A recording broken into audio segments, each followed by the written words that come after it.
Hey, Skidda here in my beautiful Italian sunshine yellow kitchen.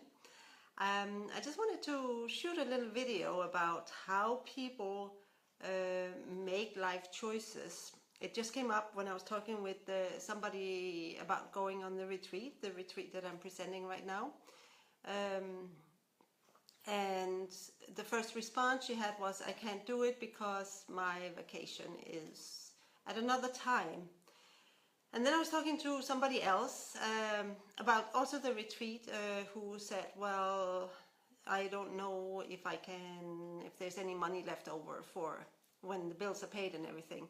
And it just got me thinking, it's like, how often do we make choices based on what is left over after everything else is taken care of, compared to how often do we make choices based on what we actually want and then do whatever it takes to make what we want happen. And there's an issue that is near and dear to me because I really, really believe that we are so much more happy if we follow on what we want. First, start with what we want, and then I see you guys are putting some comments in, but I can't read them, so I'll read them afterwards. So it's like so seldom do we actually start with this is what I want to experience and then do whatever we can, because we're not powerless to create our own reality. There's a lot of power in us to make things happen. The things we want to experience, we can make them happen. So yeah, sure, sometimes it's not obvious how. Sometimes we have to search a bit. We have to ask people to help us. And I also know that when you decide firmly that when you really want to experience something, you want to have that experience, and you're fully committed and you intend to do everything you can to make it happen, then the universe is going to help you. And one of the experiences I have shared with people, around this retreat is that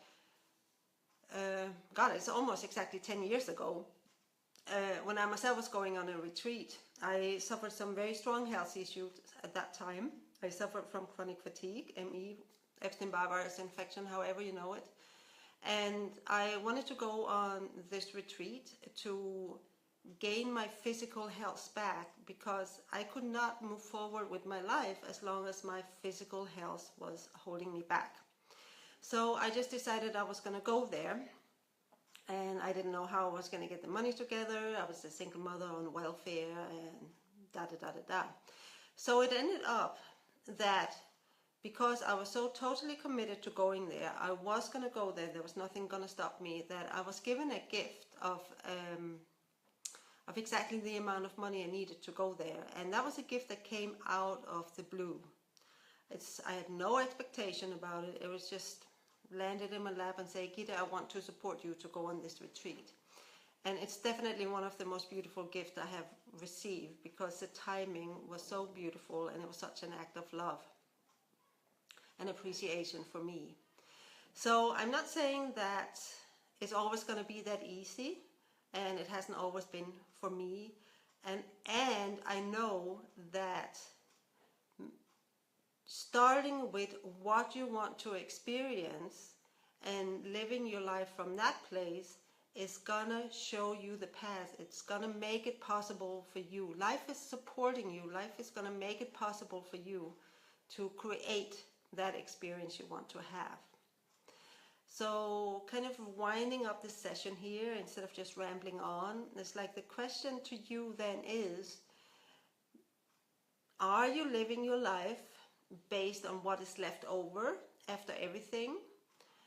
Seeing what's then possible with whatever is left over? Or do you live your life based on what you want and then making that happen?